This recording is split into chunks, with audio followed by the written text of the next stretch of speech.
அண்ணாமலை ஆதரவாளர்களை திருப்திப்படுத்தணும்.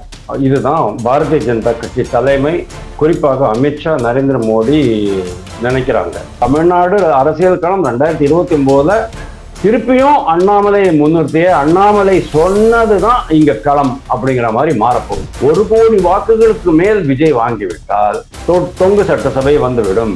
ஒருவேளை தொங்கு சட்டசபை வந்துனாலும் கூட ஏடிஎம்கேக்கு தான் முதல் வாய்ப்பு கிடைக்கும். அப்போ முதல் வாய்ப்பு யாருக்கு கிடைக்கிறதோ ஆட்டோமேட்டிக்கலி அது ஓபன் பண்ணி வச்ச வெள்ளம் மாதிரி எல்லாரும் ஒட்டிக்குவாங்க. விடுதலை சிறுத்தைகள் கூட ஒட்டிக்குவாங்க. ஒண்ணும் இல்லை சார், மோடி அமித்ஷாக்கு நடுவிலேயே எவ்வளவோ பிரச்சனைகளை கிளப்பி விட்டாங்க நிறைய பேர். ஆம் ஆத்மி கட்சியில இருந்து 7 பேர் ராஜ்யசபா மெம்பர்ஸ் ஒரு கட்டா விலகி அந்த பக்கம் போயிட்டாங்க. இது ஏன் டிஎம்கேல நடக்கக்கூடாதுன்னு நீங்க நினைக்கிறீங்க? கனிமொழி தலைமையில இது ஏன் நடக்கக்கூடாதுன்னு நீங்க நினைக்கிறீங்க? விஜய்க்கு பயங்கரமான ஹைப் போயிட்டு இருக்கு. 4ஆம் தேதி முடிவுகள் அறிவிக்கும் போது தமிழ்நாடு கலகலத்து போக போகுது. அவர் விஜய் வெற்றி பெற்றாலும் சரி, விஜய் தோல்வி அடைந்தாலும் சரி, 2 விதமாகவும் தமிழ்நாட்டில் வன்முறை வெடிக்கும் அப்படிங்கிறது என்னுடைய ஆர்வம்.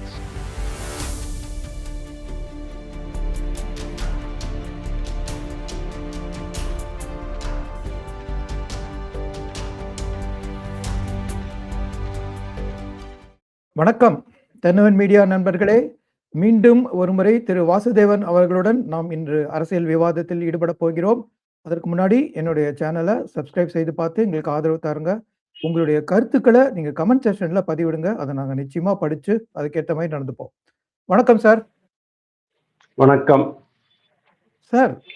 இப்ப பரபரப்பா எல்லாரும் தேர்தல் முடிவுக்கு வெயிட் பண்ணிட்டு இருக்க இந்த நேரத்துல ஒரு செய்தி பரவுறது. அது என்னன்னா, திரு அண்ணாமலை அவர்கள் ராஜ்யசபாவிற்கு ஆந்திர பிரதேஷ்ல இருந்து தேர்ந்தெடுக்கப்படலாம் அப்படின்னு அவர் ஒரு மத்திய அமைச்சர் ஆவறதுக்கான வாய்ப்பு அதிகமா இருக்கு அப்படின்னு ஒரு தகவல் பல சோர்ஸ்ல இருந்து பரவுறது.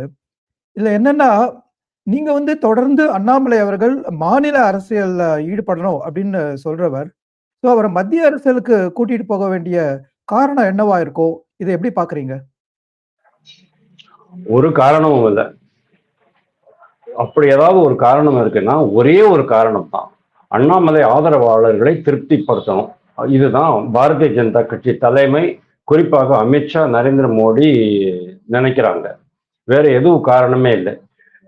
அதுக்காக அவருக்கு ராஜ்யசபா பதவி கொடுத்து அப்புறம் அவர் மத்திய சபையில சேர்த்துக்கிட்டாங்கன்னு சொன்னா தமிழ்நாடை விட்டுட்டு ஓடி போயிடுவாரெல்லாம் டிஎம்கே கூட நினைக்காது. நீங்க ஏன் நினைக்கிறீங்கன்னு தெரியல. தமிழ்நாடு அரசியல் களம் 2029 அண்ணாமலையை முன்னிறுத்தி தான் நடக்க போகுது அப்படின்னு நான் சொல்றேன். அப்படி பாத்தீங்கன்னு சொன்னா தேசிய தலைவரை பீகார்ல இருந்து தூக்கிட்டாங்க. பீகார்ல இருந்து தூக்கி டெல்லியில போட்டாங்க, ராஜ்யசபா உறுப்பினரா போட்டாங்க நிதின் நவீன. ராஜ்யசபா உறுப்பினரா இருந்தாலும் அவர் கட்சி தலைவர் தான். அதே மாதிரி இப்போ அண்ணாமலை ராஜ்யசபா உறுப்பினர் ஆயிட்டாரு சொன்னா அவருக்கு மற்ற எக்ஸ்போஷர் வரும். ஏன்னா கவர்மெண்ட் அவர் ஐபிஎஸ்ல நிர்வாக திறமை நிறைய இருந்திருக்கு. அவருக்கு நிறைய லைஃப் சுச்சுவேஷன்ஸ் எல்லாம் பார்த்திருக்காரு.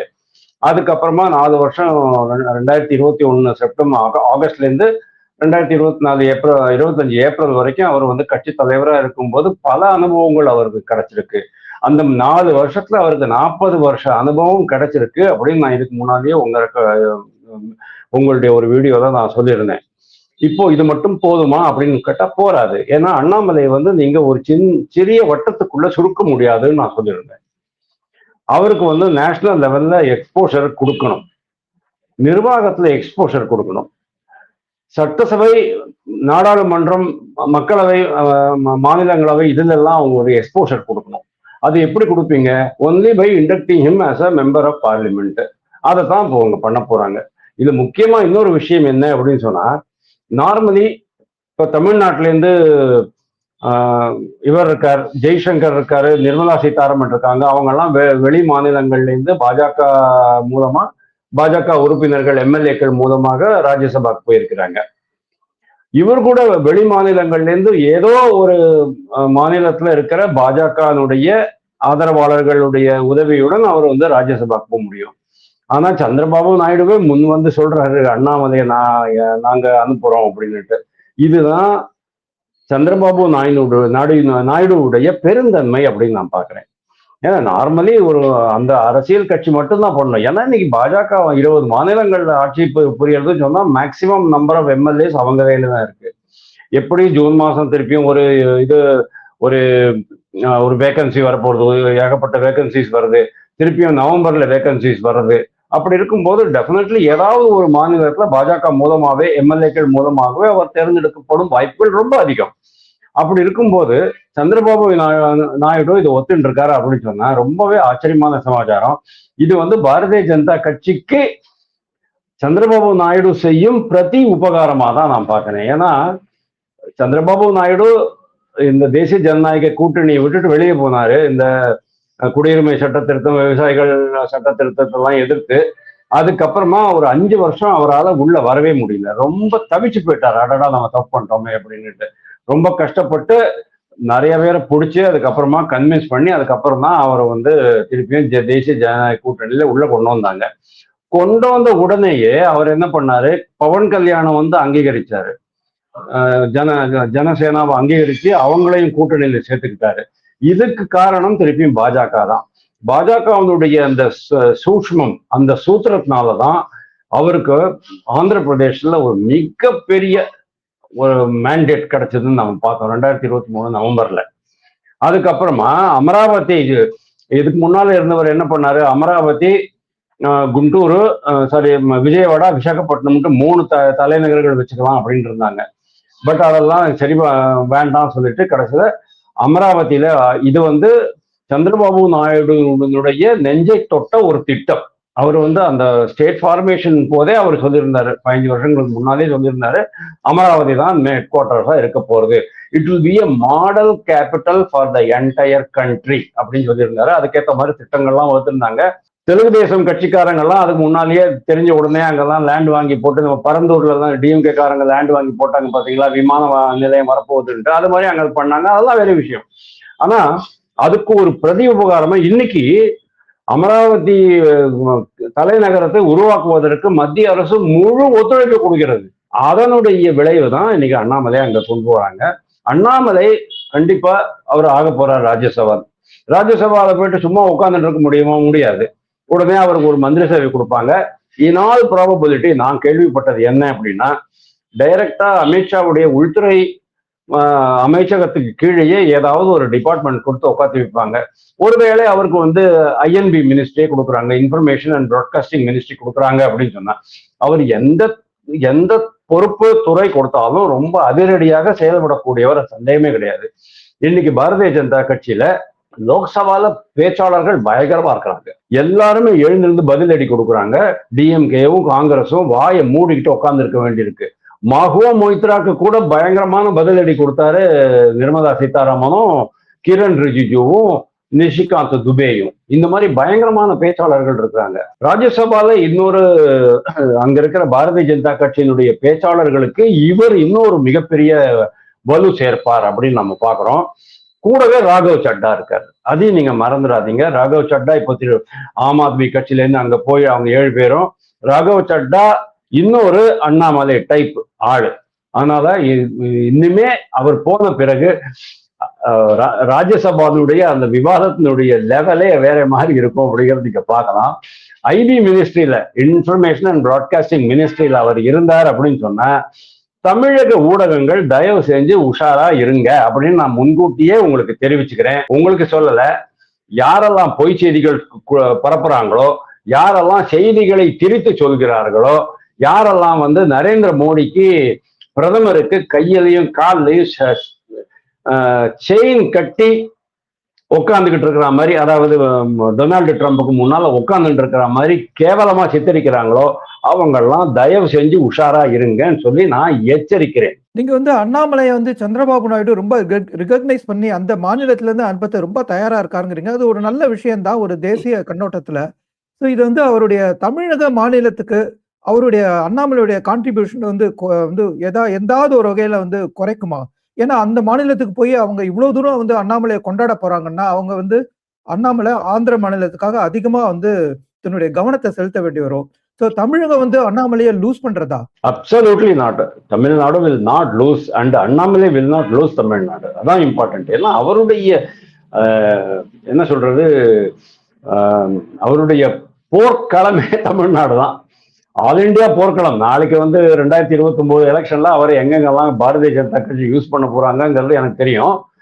நாடு முழுவதும் குறிப்பாக அவர் என்னென்ன பாஷைகள்ல பேச முடியுமோ அந்த இடங்களுக்கெல்லாம் அவர் யூஸ் பண்ணிக்குவாங்க. பட் ஆந்திர பிரதேஷ்ல அவர் வந்து அப்பப்போ விசிட் பண்ணுவார். ஏன்னா அந்த எம்எல்ஏகளுக்கு நன்றி கடன் பட்டிருக்கிறார் அப்படிங்கிறதுனால அவர் ஆந்திர பிரதேஷ் இஷ்யூவையும் அவங்க எடுத்து பண்ணுவாங்க. He will be a link. He will be a voice for Andhra Pradesh in Rajya Sabha and also in the government. நம்ம பார்க்கிறோம். ஆனா தமிழ்நாடு விட்டுட்டு போயிடுவாரு, தமிழ்நாட்டுக்கு அவருடைய பங்களிப்பு கிடைக்காதுங்கிறத என்னால ஒத்துக்கவே முடியாது.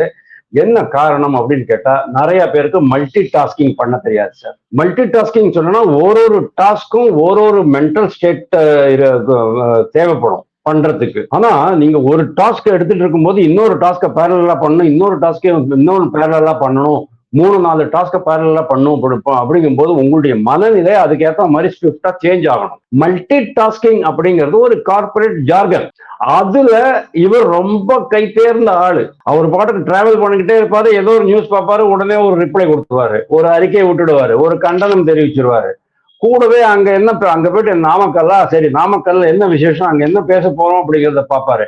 கூடவே நரேந்திர மோடியோட போன் வரும், அவருக்கு போன் பண்ணுவோம், அவருக்கு என்ன இன்ஃபர்மேஷன் வேணுமோ அதை கொடுப்பார். அந்த மாதிரியான ஒரு ஆளை நம்ம வந்து குறைத்து மதிப்பிடக்கூடாது. He is very good in multitasking. அதனால அவருடைய நான் சொன்னேன், தமிழ்நாடு அரசியல் களம் 2029 திருப்பியும் அண்ணாமலை முன்னிறுத்திய அண்ணாமலை சொன்னதுதான் இங்க களம் அப்படிங்கிற மாதிரி மாறப்போகுது. தேங்க்யூ. ஸோ அப்போ வந்து இந்த தேர்தல் முடிவுகள் வந்த அப்புறம் பாஜக ஏதாவது மாற்றங்கள் வரும்னு நினைக்கிறீங்களா? தமிழக பாஜக எனக்கு தெரிஞ்சு மாற்றங்கள் எல்லாம் வராது. இந்த தேர்தல் முடிவுகள் ரொம்ப சூப்பர் முடிவுகளாக தான் வரப்போகுது. நிறைய பேர் இந்த கேள்வி என்கிட்ட கேட்குறாங்க, நீங்களும் கேட்குறீங்க. அதாவது ஒருவேளை தோற்றுவிட்டால் என்ன அப்படிங்கிற மாதிரி எல்லாம் அது மாதிரிலாம் அந்த எந்த விதமான இண்டிகேஷனும் இல்லை எனக்கு. மத்திய அரசுக்கும் உளவுத்துறை ரிப்போர்ட் கொடுத்துருக்குன்னு நினைக்கிறேன். அவங்களும் இதை பத்தி ஒன்றும் ஜாஸ்தி பேசிக்கல. 29ஆம் தேதி நாளைக்கு சாயங்காலம் எக்ஸிட் போல் வரும். அதுக்கப்புறம் 4ஆம் தேதி முடிவுகள் வரும். முடிவுகள் நிச்சயமாக ஃபேவரபிளா தான் இருக்க போகுது ஏடிஎம்கே அண்ட் பிஜேபி கூட்டணிக்குங்கிறது என்னுடைய இது. ஓகே, ஒருவேளை முடிவுகள் ஃபேவரபிளா இல்லை அப்படின்னாலும் கூட பாரதிய ஜனதா கட்சி is only minor player. Even தான் தனியா அவங்க வந்து கூட்டணி அமைச்சு பண்ணியிருந்தாலும், அல்லது இப்போ இருக்கிற மாதிரி அதிமுகவில் கூட்டணியில இருந்து போட்டி போட்டு ரிசல்ட் வந்திருந்தாலும் கூட ஏடிஎம்கே அண்ட் டிஎம்கே 2 பேர் தான் வந்து மேஜர் பிளேயர்ஸ். கொஞ்சம் கொஞ்சமா இப்போ இவர் விஜய் வந்து உதயம் ஆகிக்கிட்டு இருக்கிறாரு. அவர் எவ்வளவு பெரிய பிளேயரா உருவாக போகிறார் அப்படிங்கிறது முடிவுகளுக்கு பிறகுதான் தெரியுமே தவிர, முடிவுகளுக்கு முன்னாலேயே அவர் ரொம்ப மிகப்பெரிய பிளேயர், அவ்வளவுதான் 2 கோடி வாக்குகள் அவர் வாங்கிட்டாரு, பாக்கி இருக்கிற 2.84 வாக்குகளை தான் இவங்களெல்லாம் பிரிச்சுக்கணும் அப்படிங்கிற மாதிரி எல்லாம் நான் சொல்ல மாட்டேன். ஏன்னா 4ஆம் தேதி 12 மணி 1 மணிக்கு தான் பொசிஷன் கரெக்டா தெரியும். அப்படி இருக்கும்போது இப்போ இருக்கிற 2 மிகப்பெரிய கட்சிகள், இந்த 2 கட்சிகள் தமிழ்நாட்டுல அவங்களுடைய வியூகத்தை பார்ப்பாங்களே தவிர, அதாவது போஸ்ட் ரிசல்ட் வியூகத்தை பார்ப்பாங்களே தவிர, இதனால பாரதிய ஜனதா கட்சிக்கு ஒரு மிகப்பெரிய மாற்றம் ஏற்பட போகுது அப்படின்னு நான் நினைக்கல. ஒருவேளை தொங்கு சட்டசபை வந்தால் ஒரு சில மாற்றங்கள் நிகழலாம். எப்படி நிகழலாம் அப்படின்னா, அந்த கூட்டணிகளிலிருந்து இந்த கூட்டணிக்கு சில பேர் வருவாங்க, இந்த கூட்டணியிலிருந்து அந்த கூட்டணி சில பேர் போவாங்க. ஆல் செட் அண்ட் டன் முதல் வாய்ப்பு ஒருவேளை தொங்கு சட்டசபை வருதுன்னு நம்ம வச்சுக்கிட்டாலும் கூட, ஏன்னா சில பேர் சொல்றாங்க ஆரூடம் தான் இதுவும், 1 கோடி வாக்குகளுக்கு மேல் விஜய் வாங்கிவிட்டால் தொங்கு சட்டசபை வந்துவிடும். இவருக்கு இவங்க கூட்டணி 115 நிற்கும், அவங்க கூட்டணி 100ல நிற்கும் அப்படின்னு சொல்றாங்க. அப்போ 100 115 சொன்னா தட் மீன்ஸ் இன்னும் ஒரு 20 சீட்டு வந்து சீமான் அண்டு இவங்க எடுக்க போறாங்களா, விஜய் எடுக்க போறாங்களாங்கிற கேள்வி வரும். அந்த மாதிரியான ஒரு சிச்சுவேஷன்ல என்ன ஆகும் அப்படின்னா, பாஜகவை ஏடிஎம்கே காட்டி விட்டுடுவாங்களா, அப்போ பாஜகல ஏதாவது சேஞ்சஸ் வருமா, அப்போ அண்ணாமலையை நீங்க கண்டினியூ பண்ணாதனால்தான் இது மாதிரி ஆச்சு அப்படிங்க போறாங்களா, அதெல்லாம் ஒண்ணுமே கிடையாது. ஏன்னா இதுல வந்து பாரதிய ஜனதா கட்சி ரொம்ப பர்ஃபெக்டா கேம் விளையாடி இருக்குன்னு நான் பாக்குறேன். அதாவது பீயிங் எ செகண்ட் பிளேயர், அதாவது நீங்க ஒரு ஜூனியர் பார்ட்னரா இருக்கிறதுனால உங்களுக்கு பொறுப்பு ரொம்ப கம்மி, மேஜர் பார்ட்னருக்கு தான் பொறுப்பு அதிகம். எப்படி டிஎம்கேக்கு வந்து கூட்டணி கட்சிகளையும் வெற்றி பெற வைக்க வேண்டும் அப்படிங்கிற அந்த பொறுப்பு இருக்கோ, அதே மாதிரி ஏடிஎம்கேக்கு இருக்கு. ஓகே, அதே சமயம் ஒரு கூட்டணி ஃபார்மேஷன் ஆயிட்டு எலெக்ஷன் முடிஞ்ச பிறகு என்ன முடிவு ஏற்பட்டிருக்கோ அந்த முடிவுக்கு ஏற்ற மாதிரியான கவர்மெண்ட் ஃபார்மேஷன் வரும். ஒருவேளை தொங்கு சட்டசபை வந்துனாலும் கூட ஏடிஎம்கேக்கு தான் முதல் வாய்ப்பு கிடைக்கும்.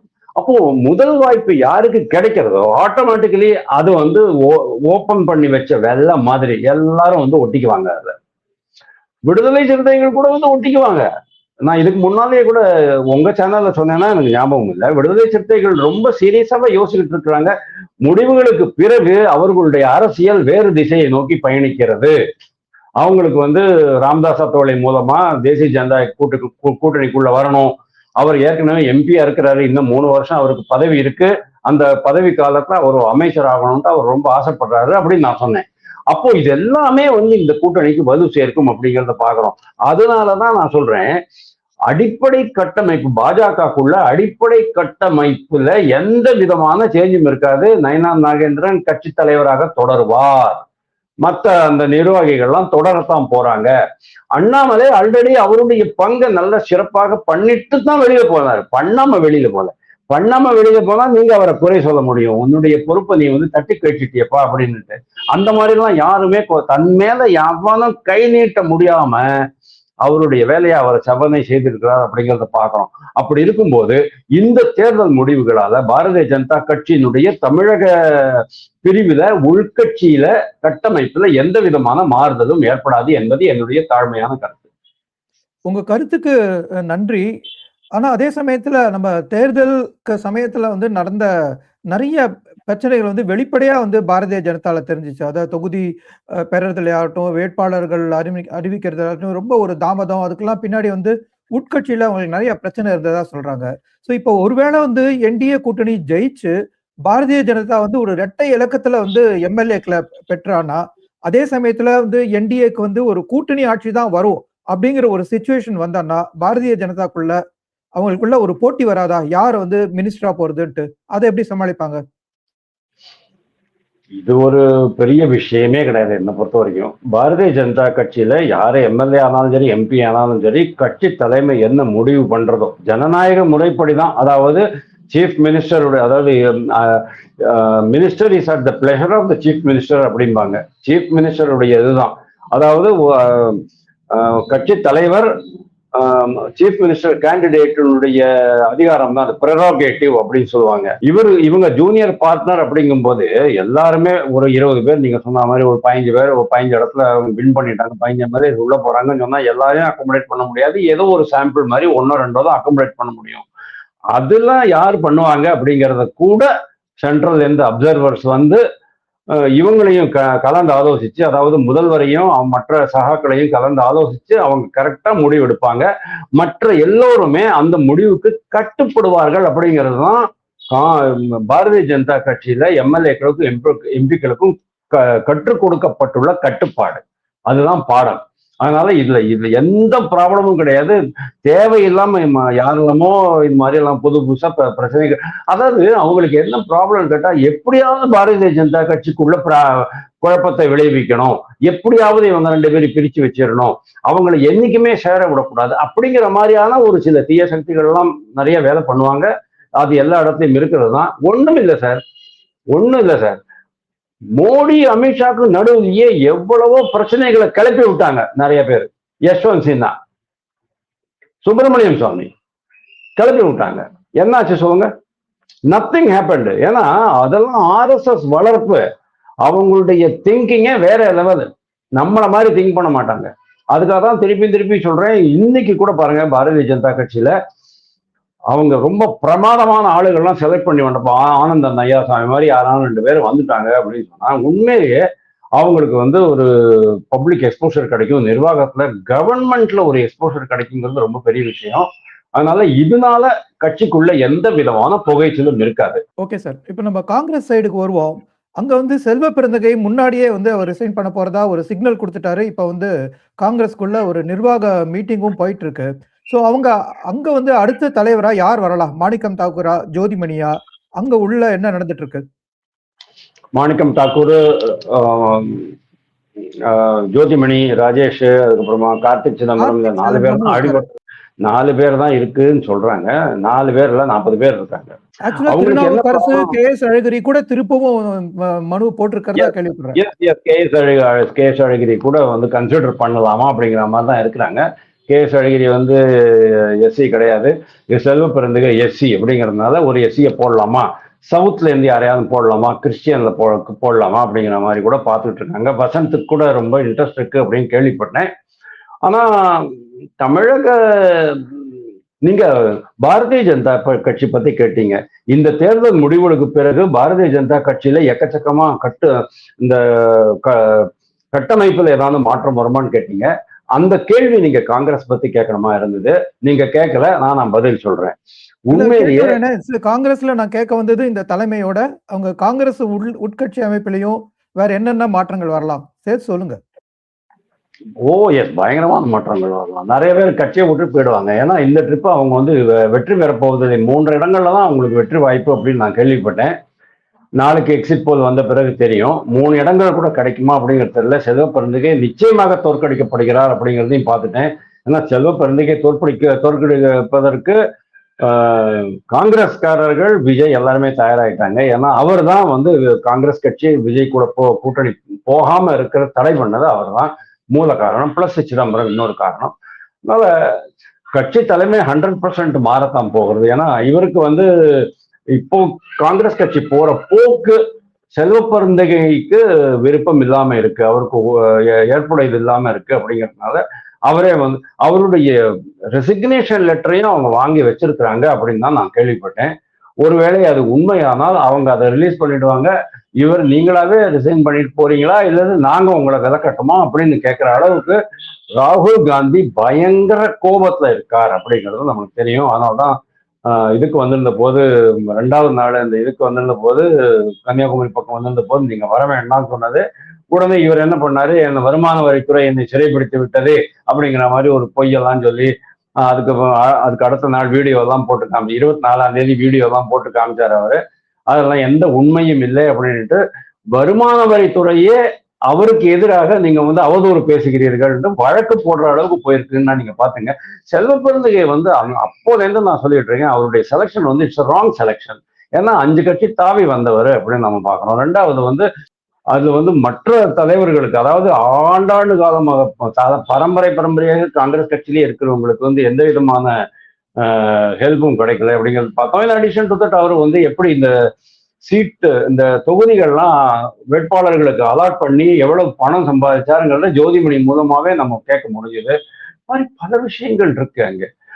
Total mess. அதாவது ராகுல் காந்திக்கு வந்து தலையும் புரியல, காலும் புரியல, இது எப்படா சரி பண்ணணும் அப்படின்ட்டு. பிரியங்கா காந்திக்கு அஸ்ஸாமை பொறுத்த வரைக்கும் தலையும் புரியல, காலும் புரியல. அட்லீஸ்ட் கேரளாவில் என்ன ஆயிடுது அப்படின்னா, அந்த ஷமா முகமது வந்து ஒரு போர்க்கொடி தூக்கினாங்க. கண்ணூர்காரி, அவங்க நல்ல ஃபர்ஸ்ட் கிளாஸா இங்கிலீஷ்ல பேசக்கூடியவங்க, விவாதங்களை கலந்துக்கிறவங்க, பிரைம் டைம் நியூஸ்ல. அவங்க வந்து போர்க்கொடி தூக்கின போது உடனே அதை வந்து டவுஸ் பண்ணிட்டாங்க. The fire was immediately doused, not only by Rahul Gandhi, but also by Shashi Tharoor. Shashi Tharoor தான் போயிட்டு உடனே ரஃபா பண்ணி சரி பண்ணிட்டாரு அதை. ஆனா அதை இங்க தமிழ்நாட்டுல பண்ண முடியல அப்படிங்கிறது. ஹசீனாவை வந்து அவங்க வெளியில போனாங்களா, அவங்க விலக்கப்பட்டாங்க பாத்தீங்களா? இதை எவ்வளவு பெரிய தப்புறாங்க. Hasina made a lot of damage to Congress, sir. பயங்கரமான டேமேஜ் ஆகி போச்சு. அவங்க அந்த கண்ணீர் விட்டு அழுது, அந்த கண்ணீர் விட்டு அழுதல அவங்களுடைய அந்த மன வேதனை அப்படியே வெளியில கொண்டு வந்து காமிச்சிட்டாங்க. அந்த இன்சிடென்ட்டை உடனே அந்த டேமேஜ் பண்றதுக்கு முன்னாலேயே இவங்க வந்து அதை சமாதானப்படுத்திருக்கணும், அமைதிப்படுத்திருக்கணும். அதை பண்றதுக்கு தவறிட்டாங்க. யாராவது ஒரு பெரிய தலைவர், மாணிக்கம் தாக்கூர் பண்ணியிருக்கணும் சார், ஜோதிமணி பண்ணியிருக்கணும் சார்.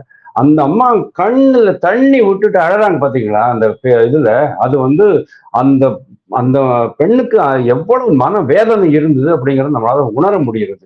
இந்த மாதிரி கூட ஒரு கட்சி பண்ண முடியுமா அப்படிங்கிற மாதிரி மற்றவர்களுக்கு அது ஒரு பெரிய செய்தியா மாறினதுன்னு பார்த்தோம். பயங்கரமான டேமேஜ் காங்கிரஸுக்கு. அப்போ இந்த மாதிரி ஒரு சிச்சுவேஷன்ல அஸ்ஸாமில் 2016 ஹிமந்தா பிஸ்வா சர்மா காட்சி பார்த்தீங்களா? ராகுல் காந்தியை போய் பார்க்க போய் அவர் நாய்க்குட்டோட விளையாடிக்கிட்டு இருக்கிறாரு, சீரியஸ்னஸ் வரல. அதுக்கப்புறமா அதே தான் ரிப்பீட் ஆச்சு 2026லயும். இப்போ ரீசென்ட்லி ஒரு இதுக்கு இப்போ ரீசென்ட்லி டெல்லியில நடந்த ஒரு கூட்டத்துல கூட அவர் வந்து நாய்க்குட்டி தான் கூட்டிட்டு வந்தாரு. ரொம்ப சீரியஸான விஷயம் பேசிட்டு இருக்கோம். மகளிர் இடஒதுக்கீடுக்கு நாளைக்கு நடக்க போறது 16ஆம் தேதி அப்படின்னு சொன்னா 14ஆம் தேதி மீட்டிங் போட்டிருக்கிறாங்க. இவர் வந்து நாய்க்குட்டியை கூட்டிட்டு வராரு. அந்த நாய்க்குட்டிக்கு ஏதோ பேர் கூட சொன்னாங்க, பேட்டாவா பீட்டா பீடியா ஏதோ பேர் சொன்னாங்க. அந்த நாய்க்குட்டிய வெளியில விளையாட விட்டுருக்காங்க லான்ல. இவர் கரெக்டா அந்த லானை பார்த்துட்டு இருக்கிற மாதிரி ஒரு இடத்துல வந்து உட்காந்துக்கிட்டு இவங்க டிஸ்கஸ் பண்ணிட்டு இருக்கும்போது அவர் நாய்க்குட்டியை பார்த்துட்டு இருக்கிறாரு கண்ணாடி வழியா. இந்த அளவுக்கு கூட ஒரு சீரியஸ்னஸ் இல்லாத ஒரு தலைவரை வச்சுட்டு இருக்கோமே. ஆனா ஹசீனா சையத் சொன்னது வேற. ஹசீனா சையத் என்ன சொல்றாங்க, ராகுல் காந்திக்கு உண்மையிலேயே இந்த கட்சியை வளர்க்கணும்னு ஆசையா இருக்கு. ஆனா கட்சி ராகுல் காந்தி பிரியங்கா காந்தி கையை விட்டு அடுத்தவர்கள் கைக்குள்ள போனதுனாலதான் கட்சி வளர மாட்டேங்குது. கட்சியில் இந்த மாதிரியான பல்வேறு ப்ராப்ளங்கள் டெவலப் ஆயிட்டு இருக்குன்னு அவங்க சொன்னாங்க. All set and ton, whatever is happening across the country in all other states for Congress, the same thing is happening in Tamil Nadu also அப்படின்னு நான் பாக்குறேன். அதனாலதான் இப்போ அடுத்த தலைவரா போட்டீங்கன்னு சொன்னா திருப்பி கோஷ்டி பூசல் உருவாகாதுன்னு நீங்க எப்படி சொல்ல முடியும்? கண்டிப்பா காங்கிரஸ்ல ஏகப்பட்ட கோஷ்டி பூசல் இருக்கு. ஆனா என்ன ப்ராப்ளம் தெரியுமா, ஒரு மூப்பனார் மாதிரி ஒரு தலைவர், வாழப்பாடி ராமமூர்த்தி மாதிரி ஒரு ஏகோபித்த தலைவர் யாருமே ஆப்போசிட் கிடையாது. அந்த மாதிரியான ஒரு தலைவர் உருவாக்கப்படவில்லை அப்படிங்கிறது என்னுடைய குற்றச்சாட்டு. இப்போ நம்ம திமுக சைடு வருவோம். ஸோ அங்கேயும் வந்து அவங்க வெற்றி தோல்வியை பொறுத்து பலவிதமான மாற்றங்கள் வரலாம் அப்படின்னு பேசப்படுது. உதாரணமா ஸ்டாலின் அவர்களுடைய அண்ணன் மு.க. அழகிரி அவர் வந்து முன்னாடியே தன்னுடைய பிரச்சனைய தன்னுடைய எண்ணத்தையும் சொல்லிட்டுதா தேர்தல் முடிஞ்சு ஓட்டு போட்டுட்டு வரவே யார் வேணா ஆட்சிக்கு வரலாம் அப்படின்னு சொல்லிட்டு போனதா வந்து தகவல் வந்தது. அதே வந்து ஸ்டாலின் ரொம்ப அப்செட் பண்ணதா பார்த்தோம். அதே மாதிரி அவங்க பொண்ணும் வந்து ஒரு ஸ்டேட்மெண்ட் கொடுத்திருந்தாங்க எலெக்ஷனுக்கு கொஞ்சம் முன்னாடியே. ஸோ இதெல்லாம் வந்து திமுக தெரிகிற அறிகுறிகளா? அதே சமயத்துல கனிமொழி அவங்க மாநில அரசியலுக்கு வர விருப்பப்பட்டு அவங்கள வந்து அவாய்ட் பண்ணதாகவும் பெரிய அளவுல பேச்சு வந்தது. சோ திமுகல என்ன நடக்குது, என்ன நடக்கலாம்? நீங்க கனிமொழி பத்தி பேசுனீங்க, எனக்கு உடனே ஒரு ஞாபகம் வந்தது. ஆம் ஆத்மி கட்சியில இருந்து 7 பேர் ராஜ்யசபா மெம்பர்ஸ் ஒரு கட்டா விலகி அந்த பக்கம் போயிட்டாங்க. இது ஏன் டிஎம்கேல நடக்கக்கூடாதுன்னு நீங்க நினைக்கிறீங்க? கனிமொழி தலைமையில இது ஏன் நடக்கக்கூடாதுன்னு நீங்க நினைக்கிறீங்க? எனக்கு என்னமோ அது நடக்கிறதுக்கான வாய்ப்பு. ரொம்ப ஒரு கட்டுக்கோப்பான கட்சி. அவங்க எவ்வளவு பிரச்சனை வந்தாலும் அவங்க வந்து கண்கள் பணித்தன, இதயம் இனித்தது அப்படின்னு சொல்லி சேர்ந்த எக்ஸாம்பிள்லாம் நம்ம பார்த்திருக்கோம். ஸோ திமுகல இப்படி ஒண்ணு நடக்கிறது ரொம்ப பெரிய விஷயமாச்சு வைகோக்கு அப்புறம்.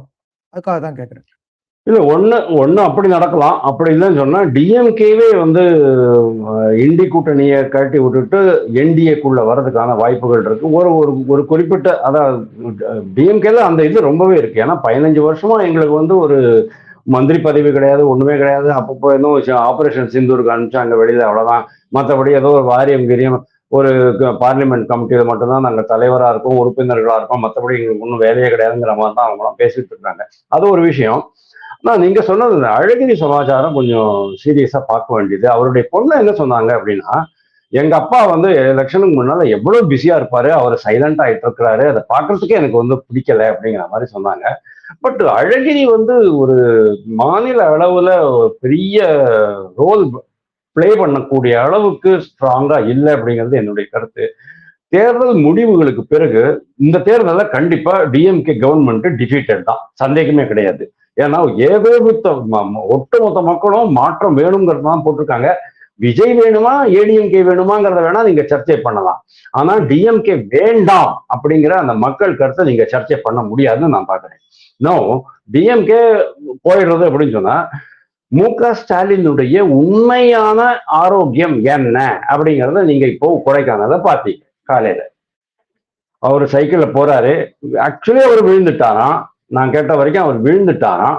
விழுந்ததுக்கு அப்புறமா அந்த இடத்துல அங்க எடுக்கப்பட்ட வீடியோக்கள் எல்லாம் கட் பண்ணிட்டு வேற மாதிரி அவங்க வந்து போட்டிருக்கிறாங்க அப்படின்னு நான் கேள்விப்பட்டேன். சைக்கிளை கூட பிடிச்சிக்க முடியல.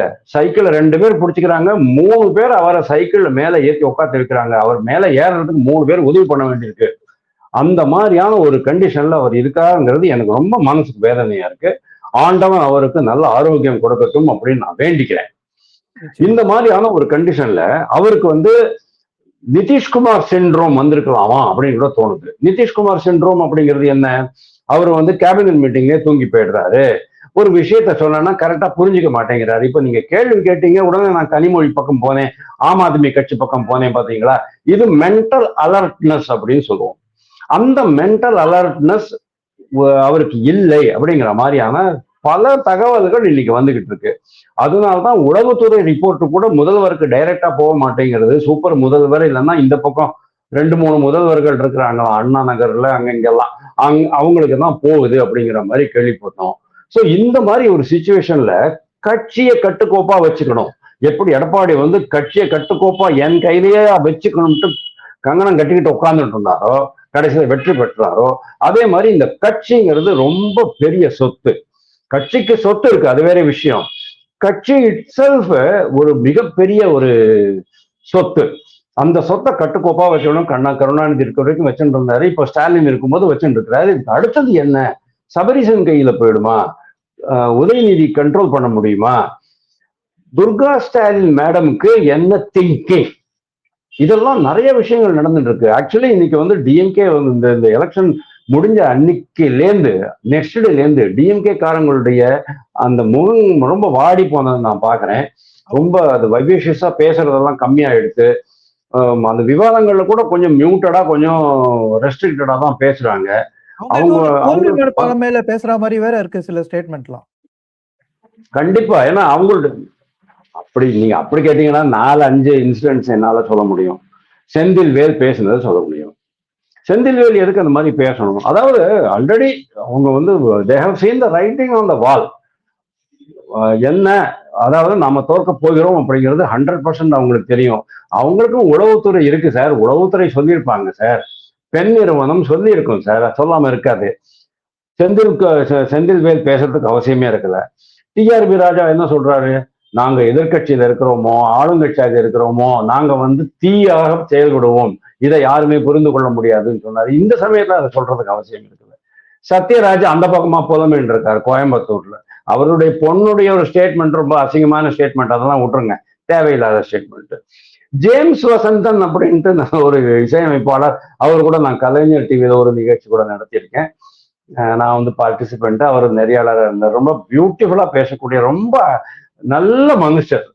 ஆனா அவர் வந்து என்னமோ தெரியல, ரொம்ப விஜய் மேல அவ்வளவு பயங்கரமான ஒரு இதுல பேச போய் நிறைய ட்ரால் பண்ண போயிட்டாங்க அவங்க. இது எல்லாமே என்ன இண்டிகேட் பண்றது அப்படின்னா, இவங்களுக்கு வந்து ஒரு நம்பிக்கை இல்லை, நாங்க தோத்துட்டோம். அதனால்தான் வந்து முதல் ஒரு 40-50 மாவட்ட செயலாளர்களை கூப்பிட்டு என்ன பண்ணீங்க அப்படின்னு கேட்டாரு. நார்மலி என்ன ஆகும் சார்? போஸ்ட்மார்ட்டம் எப்போ முடியும் சொல்லுங்க?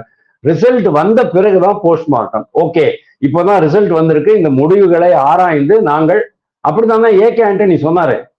காங்கிரஸ் கட்சி தோத்த போது 2014 நரேந்திர மோடி பிரைம் மினிஸ்டர் ஆன போது ஏகே ஆண்டனி சொன்னாரு, இந்த முடிவுகள் இப்போதான் வந்திருக்கு, இதை நாங்க அப்புறமா போஸ்ட்மார்ட்டம் பண்ணி எங்க தவறு நடந்தது என்பதை நாங்கள் தெரிந்து கொண்டு எங்களுக்குள் சுய பரிசோதனை செய்து கொள்வோம் அப்படின்னாரு. அப்போதான் பண்ணணும். ஆனா ஆல்ரெடி போஸ்ட்மார்ட்டம் ஆரம்பிச்சாச்சு. போஸ்ட்மார்ட்டத்துல அவங்க என்ன கேட்டிருப்பாங்க? நீ எவ்வளவு கள்ள ஓட்டு போட்ட, நீ எவ்வளவு. சார் ஒண்ணுமே போட முடியல சார். எஸ்ஐஆர் இருக்கு சார், சிவகுமார்னு ஒரு பேர் இருக்கு சார், அந்த ஆளு கரெக்டா வந்து நிக்கிறான் சார், என்ன சார் பண்றது? சரி சார், இன்னொரு சிவகுமார் இருக்கான் சார், அந்த ஆள் அங்கிருந்து அமெரிக்கால நீங்க வந்து ஓட்டு போட்டுட்டு போறான் சார், நான் என்ன சார் பண்றது? இப்படி ஆயிட்டு இருக்கு சார் உண்மையிலேயே. ஓகே, பி சுசீலாவோட ஓட்டை யாரோ போட்டு கேள்விப்பட்டேன், அது எப்படி போட்டாங்க அப்படிங்கிறது தெரியல. ப்ராபபிளி பி சுசீலாவுடைய ஓட்டை அவங்க வீட்டுல இருக்கிறவங்களே யாரோ அவங்களுடைய இதெல்லாம் எடுத்துக்கிட்டு வந்து ஒரு பெண்மணி வந்து போட்டிருப்பாங்க, சொல்லிட்டே கூட போட்டிருக்கலாம் அப்படின்னு எனக்கு தோன்றது. ஓகே சரி போட்டும் பரவாயில்லன்னு விட்டுருப்பாங்களா இருக்கும். அந்த அவ்வளவுதான் இருக்குமே தவிர ஒரு பெரிய அளவுல எந்த விதமான புகாரும் வந்த மாதிரியே எனக்கு தெரியல.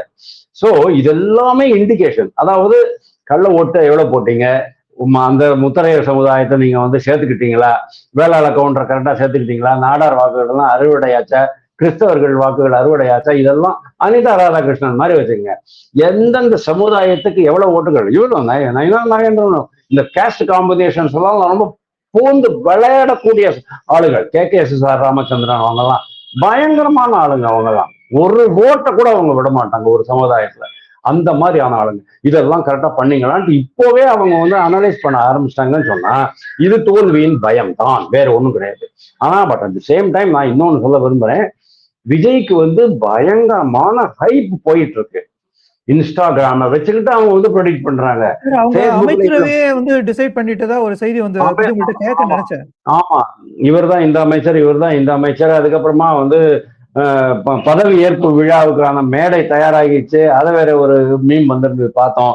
அதுக்கப்புறமா இன்னொரு மீம் நான் பார்த்தேன்.